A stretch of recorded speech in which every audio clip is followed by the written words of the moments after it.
Hey, bet you thought you heard the last of me, huh? Yes, I am indeed still alive. I've just been incredibly busy. And I mean incredibly busy.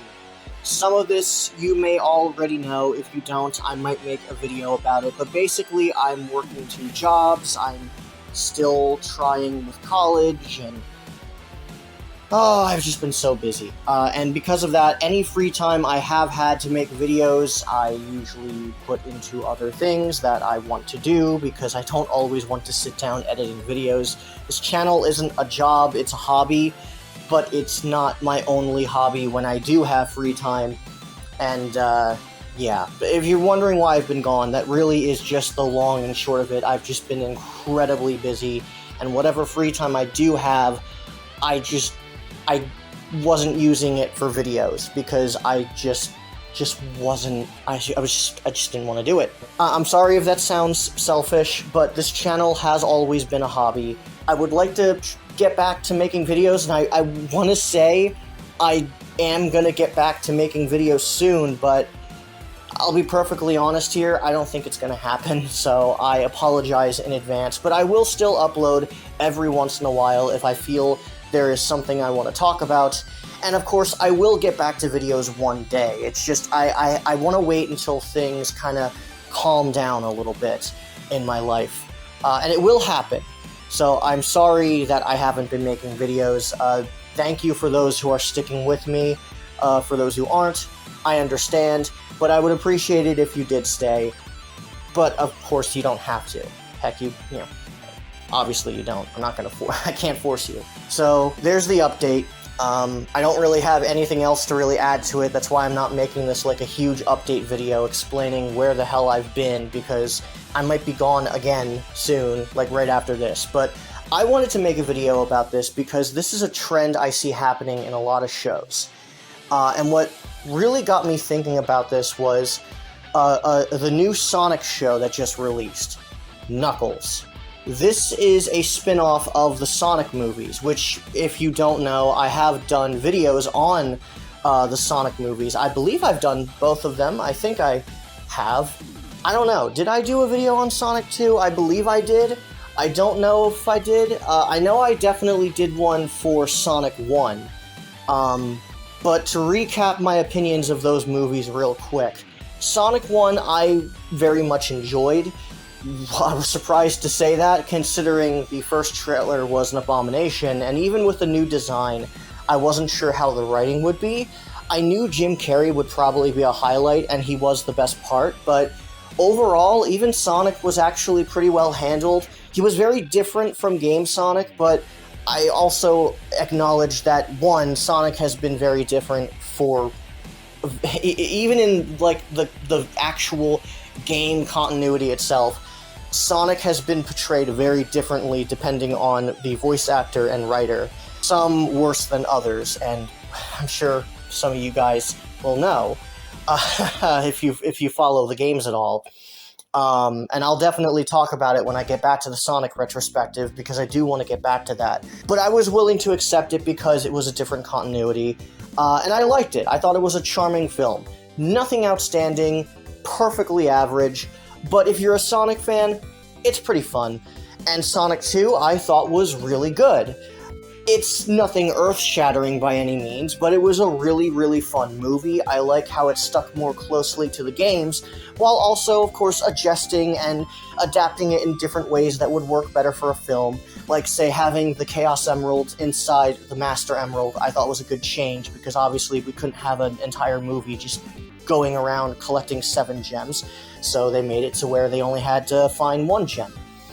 And that's a good change. That's a good change. I also like how they did Knuckles. In fact, I actually prefer movie Knuckles over base Knuckles, which I know is a hot take, and I'll explain when I get to Sonic Adventure, because that's where they really delve into his character, and I feel it's more appropriate to talk about that stuff there.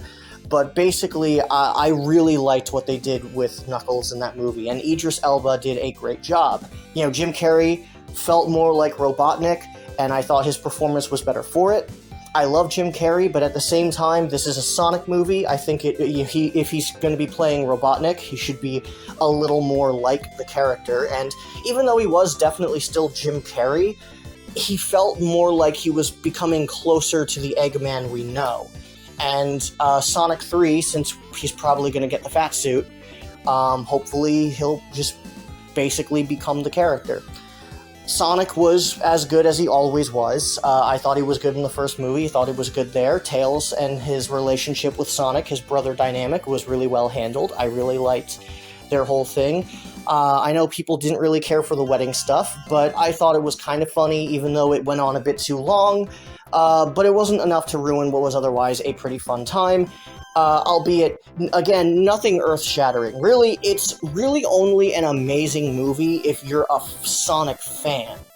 But if you're not really a Sonic fan, or you don't jive with the differences in characterization that the movies have for mainly Sonic compared to Game Sonic, you might not jive with it. I personally am okay with it because I acknowledge it's a different continuity, and it is still Hollywood's Sonic. There's still a bit of Hollywood stuff here. But overall, for a video game adaptation, I thought the fact that, one, it had people who actually worked on the games and cared about the games, and, you know, even some of them were even responsible in animating some cutscenes for them. And I also felt like, you know, it felt like it tried to stay true to the spirit of the games while also being a good movie in its own right. And it was fun. I genuinely think Sonic 2 is really, really good, really fun. Nothing above like an 8 out of 10. It's nothing earth-shattering. It's nothing that's gonna like change the state of the industry at all. It's just a really fun movie. But this is about Knuckles. The Knuckles that we saw recently got his own spin-off series on Paramount Plus. I want to stress that I have not, as of yet, watched it, and I probably don't intend to. When I first saw the trailer for the Knuckles TV show, I thought it didn't look amazing. It was apparently going to be a Knuckles and Wade adventure, and when I saw that, I was like, Wade? The doofus cop? Really? I mean, alright. And, you know, I just thought at most it would be a harmless but filler adventure. It's basically just giving Knuckles his own show because he was a breakout character in Sonic Movie 2. So, you know, that's what it was. Or at least that's what I thought it was going to be. The show's out now, and people are not jiving with it. People really don't like it. Sonic fans have been especially upset because Knuckles, despite the show being named after him, is barely in it. Like, the first episode is about him, and it's probably the best episode of the show. It's also directed by Jeff Fowler, who directed the first 2 movies, and is currently directing the third. But, yeah, Knuckles after episode 1 is, like, barely in the show, and it basically becomes Wade's show. I'm not going to go into the story or anything, because, again, I have not watched it. I haven't even watched the first episode, which is free on YouTube. I will watch that, but I don't intend to watch the rest of it. One, because I hear it's bad, and unlike most people, I don't actually like to hate watch. I just think if something looks bad, I'm just not going to see it. I used to watch and play a lot of bad media, like bad games and bad movies and such, but nowadays, I don't know, maybe I just get better, maybe I'm better at valuing my time, at least when it comes to bad movies and TV shows, because I still play plenty of bad games. But, I don't know, I just grew numb to it, you know? Like, yeah, hate watching something can be fun, but only for so long, and at the same time, you know, if something just looks bad, or I think it's, like, bad for, like, say, the Netflix Avatar. I have never watched that show, even though I am a die-hard fan of the original animated show, Avatar: The Last Airbender. I love that. That is my favorite TV show. It's one of my favorite pieces of media and storytelling ever, but I refuse to watch the Netflix show because, one, I don't think it has any right to exist, and two, I hear it's bad. So, I didn't watch it. I don't have Netflix, and I'm certainly not going to get a subscription or even use up a free trial just to watch something I don't have any faith in to begin with. Same thing with Netflix Bebop, and I certainly don't want to do that for Velma, because I heard that Velma is just... that's its own can of worms. I'm not even touching that shit. And, it's sort of the same thing for Knuckles. I hear the Knuckles show is bad, so I'm not going to watch it. But on top of it, I hear Knuckles is barely a part of his own show. I think I know why. It's probably due to the budget. Keep in mind, they are animating all of these characters, and it's probably expensive as fuck because they want to keep it consistent enough with the movies. But to do that for 6 full half an hour to an hour long episode is just... I don't want to say it's unfeasible, because it's not, but it would be very expensive. But regardless of the reason, you named the show after Knuckles. If anything, why didn't you just turn this into an animated show? Because maybe it would be better. You also wouldn't have to pay for a bunch of Hollywood actors to return and reprise their roles because, well, you could just get sound-alikes. It makes me wonder why it wasn't just animated, because, the Sonic movie universe is already a bit of a live-action cartoon. You might as well just go the full... They even did make an animated short. Tyson Hess actually made, I think, an animated short for the Blu-ray of Sonic Movie 2, and it had a short that was set in the same continuity. It takes place after Sonic 2. It's nothing remarkable, granted, but the fact that it was all animated, I thought was, it worked. So why not just do that for everyone? You could even have a different art style. It could be a 2D one or a CGI show or whatever, but... I don't know. Regardless, that's not what I'm here to talk about. I'm here to talk about the fact that Knuckles, the main character, is barely in his own show. And unfortunately, this is not the first time this has happened. A lot of shows, mainly Disney shows, have been doing this. Knuckles is the first one from another streaming service that I know that's been doing this. And it's probably due to budget cuts. Well, not budget cuts, but budget, because animation is expensive, even CG animation, especially when it's trying to match up with a live-action Hollywood film. But with Disney Plus shows, which often are also trying to do that and have enormous inflated budgets, also do this. Mando Season 3. Grogu and Din, our main characters, are pushed to the side for Bo-Katan. And I like Bo-Katan, or at least I liked her in TCW and Rebels. After, I don't know, I have issues with her character arc, but whatever. My issues with Bo-Katan as a character aside, she basically took over as the main character. And I wouldn't necessarily be against her being a main character in her own show, but The Mandalorian is not her show. It's Din's show. It's Grogu's show. Now, some people might say, oh, well, maybe they could rebrand it to The Mandalorians. I know there was an interview with one of the writers, or maybe Jon Favreau, saying that the stories moved beyond just Din. But Din was the heart, and Din and Grogu, their relationship, their bond, their familial bond was the heart of the show. That was what drew people to it. You take it out, what are you left with? Well, nothing. And I guess you just replace it with Bo-Katan, but people who watch Mandalorian barely know anything about Bo-Katan. Sure, Star Wars fans, who watch TCW and Rebels, we know Bo-Katan. But the average viewer, they don't know who Bo-Katan is. They just know her as that, female Mandalorian that teamed up with Mando at the end of Season 2 and earlier in that season. And, was apparently she knew Ahsoka. But how would she know Ahsoka? Well, if you watch TCW Season 7, you would know. And if you do, that's cool. The reason why that was okay for me, though, was because it wasn't a major part of the story that she knew Ahsoka. She just said, hey, I know there's one Jedi, Ahsoka Tano. Find her, talk to her. And, people might say that's still bad writing and it's just relying on, like, knowledge from previous events. But I would also say that's actually a cool tie-in, and really, it's, like, Bo and Ahsoka's relationship, they never interact in that entire season. It's not an important plot point. She just happens to know Ahsoka, which makes sense if you've seen the other shows, but if you haven't, it doesn't matter. You don't need to. You can just assume, oh, I guess she's met a Jedi called Ahsoka.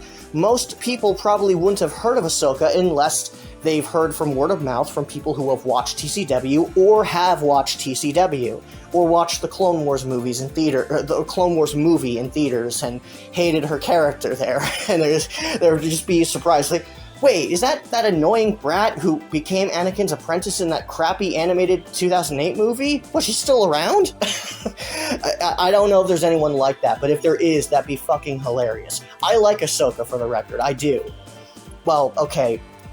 I liked Ahsoka, I should say. I still like her, but I have issues with what Dave has been doing with her, but that's neither here nor there. That's a different story. There's a lot of different stories for another day.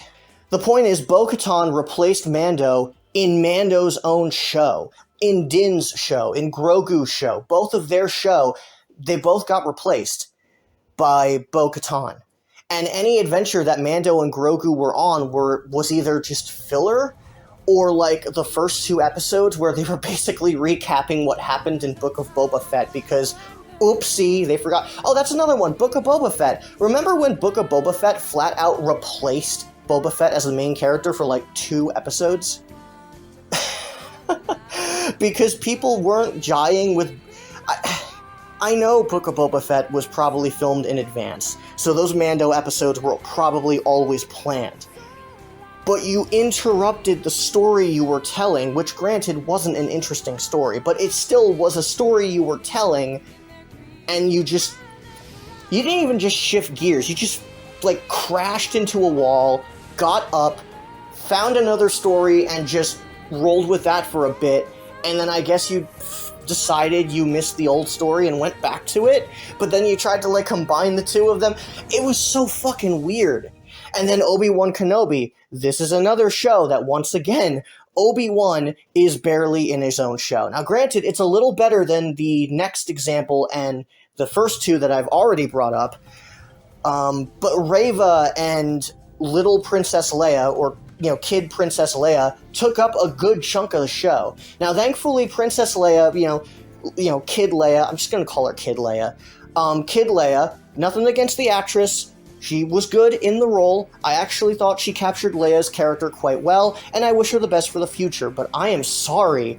I'm not here for Kid Leia. I'm not here for Reva. I was here because I wanted Obi-Wan. Ewan McGregor's Obi-Wan. That was what sold me on this project. But yeah, like, Reva and, Kid Leia took up so much time. Kid Leia took up, like, so much of the first 4 episodes, and Reva took up a good chunk of the back of the series.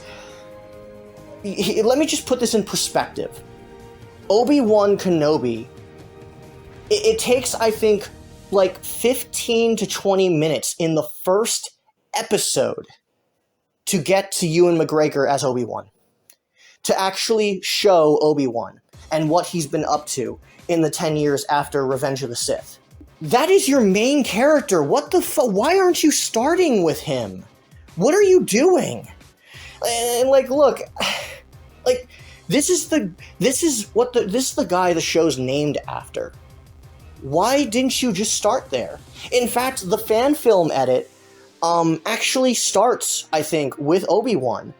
Either that or I think it might start with the Order 66 scene, and then it goes to Obi-Wan. But that's still, like, actually, no, I might even be wrong about that, though.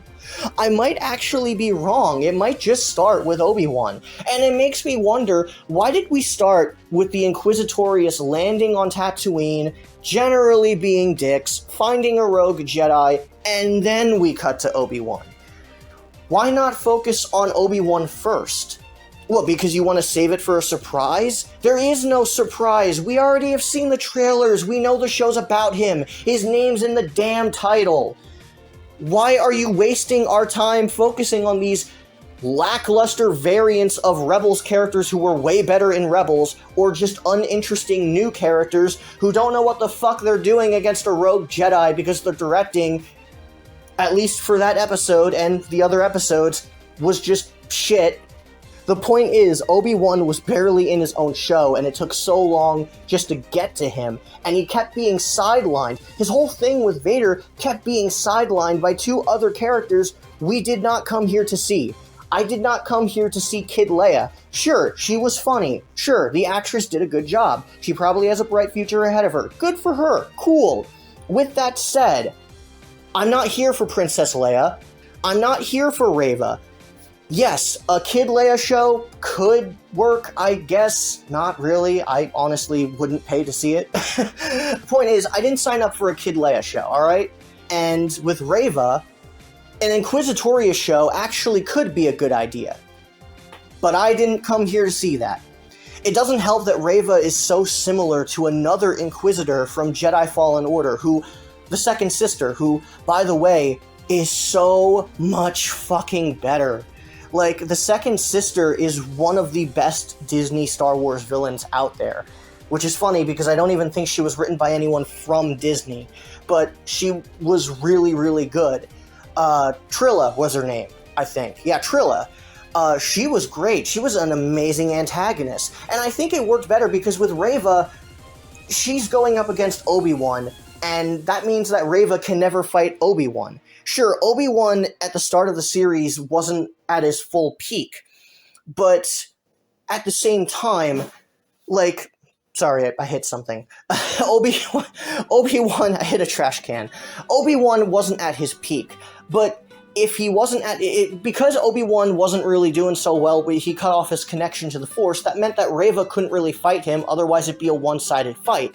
And we already have that with Darth Vader, so it'd be redundant. However, once Obi-Wan gets his groove back, he can't fight Reva still because now he's overpowered and he's basically holding out his arms like Jesus Christ, chucking rocks at Darth Vader for no reason. He beats Darth Vader again. Reva wouldn't stand a fucking chance. She didn't stand a chance against Vader. How would she be able to fight the person who beat Vader?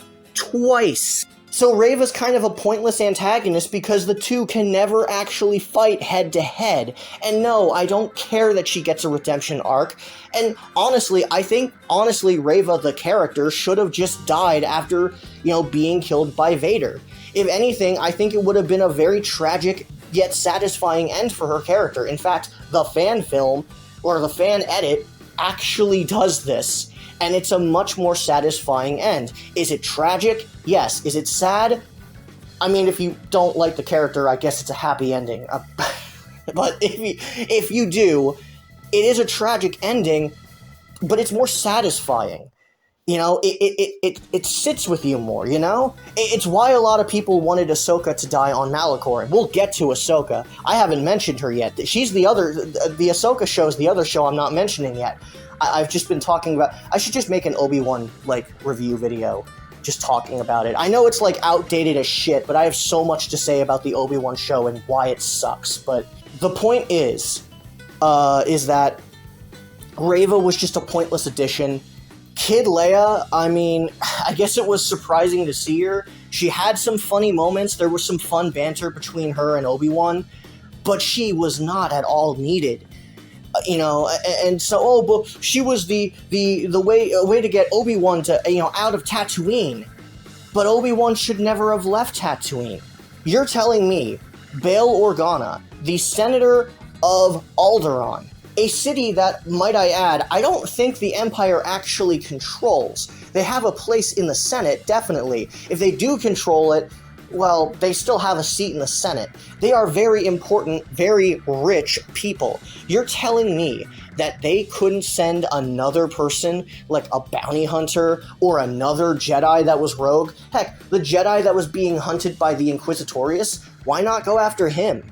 I'm sure he'd be willing to do it. He was willing to fight. Obi-Wan wasn't. Why not hire a bounty hunter?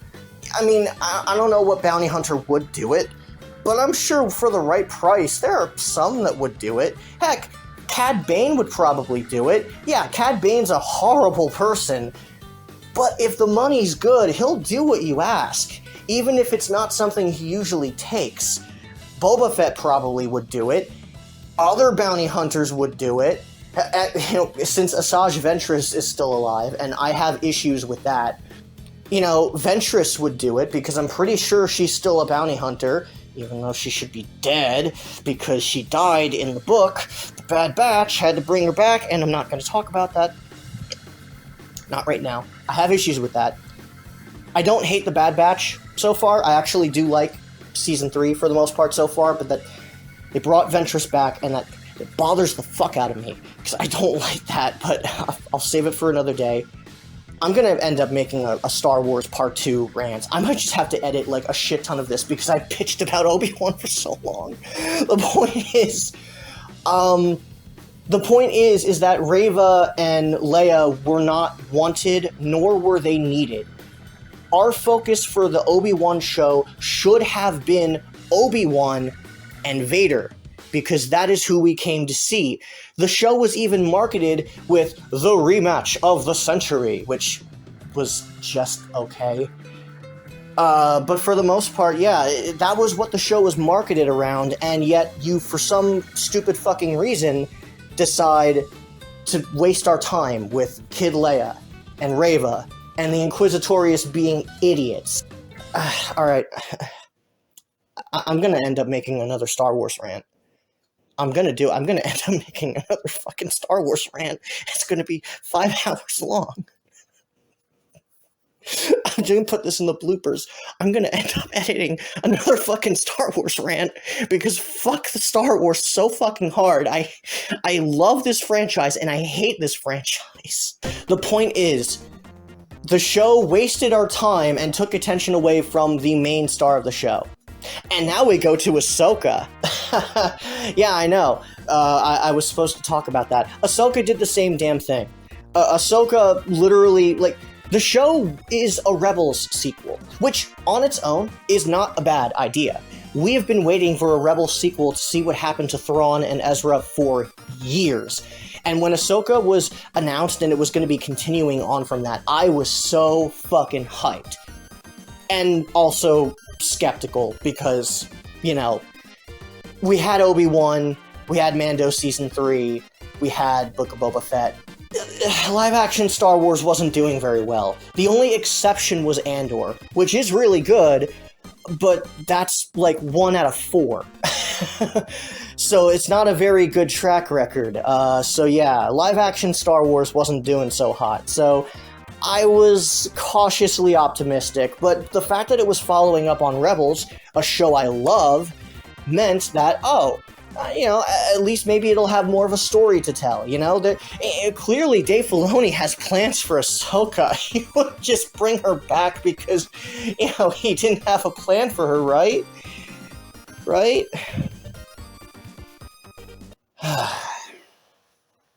God damn it.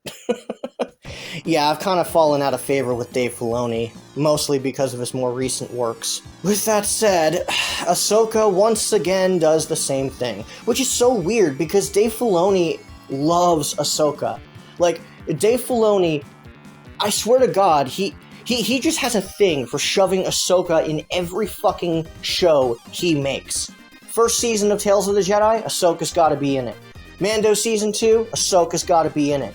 Oh, we're gonna bring back Clone Wars? Well, Ahsoka's gotta come back there, which makes sense. But, even Dave has admitted that he found it really hard to write Rebels because he wanted to bring Ahsoka back, but he knew that she would take precedent over Ezra if he did.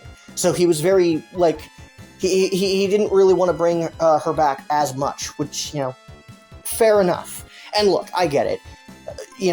Ahsoka was a character that he created with George. They are basically the two fathers of Ahsoka. And I understand that makes him attached to the character. But if you have nothing else to do with the character, and the character has no place in the story anymore, you either give them a happy ending, or you kill them off. Usually in Star Wars, you kill them off. She should have died on Malachor. If they really had nothing better to do with her character, she should have died on Malachor. Granted, that's a rant for another day, and I already just ranted about it now, so I guess it really isn't a video for another day. Still, that's where she should have died. I love Ahsoka. She is one of my favorite Star Wars characters, period. She is up there with Luke and Vader and Obi-Wan and Legends Grievous and not canon Grievous and Dooku, and she's one of my favorites. I love her style of fighting. I love the Shoto saber and the two sabers. I love her arc in Clone Wars. I love her appearances in Rebels. The Vader versus Ahsoka fight is still one of the best lightsaber duels in my personal opinion, and Maul versus Ahsoka is right up there. And for what it's worth, even though I'm not a fan of Rosario Dawson's performance as Ahsoka in the show itself, I thought she was really good in Mando Season 2. It was a little weird seeing it, but, I adjusted to it, and I thought she played the character well there. Unfortunately, I guess maybe Dave Filoni forgot how to write her in that show, because they turned her into a plank of wood in that show. Which is weird. Like, they brought a kid actor to play a teenage Ahsoka because she was a teenager in the Clone Wars. So when they do flashbacks, they have a teenage actress. And that actress does a better job playing Ahsoka than Rosario Dawson does, which is weird because Rosario Dawson's a good actress. Like, why is Rosario Dawson not doing well as Ahsoka? She's a good actress. She can do it. I don't know. Maybe she was just told to look as bored as possible, but even when she supposedly finds enlightenment after her brief stint with Anakin, in the world between worlds. Don't ask how that makes sense. I don't care, and I don't know. Point is, after her enlightenment, her supposed character arc, she's still a plank of wood, which is weird, and I don't understand why. Like, it had to be poor direction. It just had to be poor direction. Rosario Dawson's too good of an actress to fumble like that. And I don't think she would either, because she does love the character of Ahsoka. And she did a good job in Season 2. I still contest that. So it makes me wonder what the hell happened. Regardless, I'm not reviewing the show, even though I just reviewed the show. So the point is, Ahsoka, in her own show, is sidelined for the Rebels cast, mainly Sabine. Which, look, I like Sabine in the back half of Rebels. I'm not going to get into it too much here because I've already gotten sidetracked by talking about most of these mediocre Disney Plus shows that I have way too much to say about. But Sabine is the main character of Ahsoka, not Ahsoka. The character the show's named after. Do you see a trend here? How Star Wars does this a lot? I'm not sure if Marvel does this as much. Okay, actually, no, Marvel does actually kind of, sort of. I know Insomniac Spider-Man 2, a game I played recently.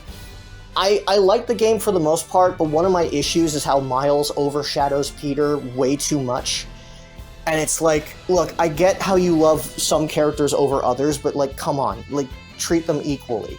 But, this is, at the very least, Peter still felt like the main character mostly, but I'll get into that when I talk about that game, if I ever decide to talk about it. Point is, other shows do this too, but, it's really apparent with Disney shows, but now Knuckles apparently is doing it too, and I don't understand why this keeps happening. Why do writers keep doing this? Why do you keep naming a show after a character, saying, oh yeah, this is their story, this is going to be about them, oh yeah, and then you just take spotlight away from the main characters. The only exception to this would probably be Mandalorian, since a Mandalorian could mean any Mandalorian. Thing is, though, the show started with Din and Grogu. If you try to swap out the main characters for another one, you're going to receive backlash, because the heart of the show is removed. What are you going to replace it with? It's basically a completely different show at that point, and Din and Grogu, yeah, they're still in it, but they have nothing to do. They don't have any character arc. They don't have any character development. They do nothing. Bo-Katan is the one who receives the storytelling and the character development, whether you like that story or not, and I personally didn't. If you do like it, fine, but you have to acknowledge that, yeah, why are you taking the spotlight away from the characters who the show is basically about? Why do writers keep taking focus away from main characters that are named, like the shows are usually named after? It's just becoming a trend with Disney, and it's honestly, I think some other shows have been doing it, but now Knuckles is doing it, and it's probably going to continue for a good amount of time too. It's a very weird trend I see, and I don't understand why it's a trend. Because these shows are named after these characters, and they're barely about them. Sometimes they're barely even in the show. Boba Fett's missing in like 2 episodes of his show. Ahsoka is missing entirely in like 1.5 episodes of her show. Obi-Wan takes like 15 minutes to actually get to Obi-Wan. And Knuckles is barely in his own show. Now granted, Knuckles is probably done that way because, you know, CGI is expensive, but the show's named after him. We came here for Knuckles, not Wade. So, yeah. Does anyone else see this as a trend, even if it's a small one? And are there any other examples I missed? I guess let me know down below. I have a lot of editing to do. I rambled on for way too much. This was originally going to be like at most a 20-minute video, and it's like double in length, at least from the base recording, so I'm gonna have fun. Anyway, I'm Lokai, signing out. And I hope I'll see you sometime soon, but no promises. Things are a little dicey right now, but once things kind of calm down with work, I'll try to get back to making videos at some point. Thank you, and goodbye, I guess. Yeah.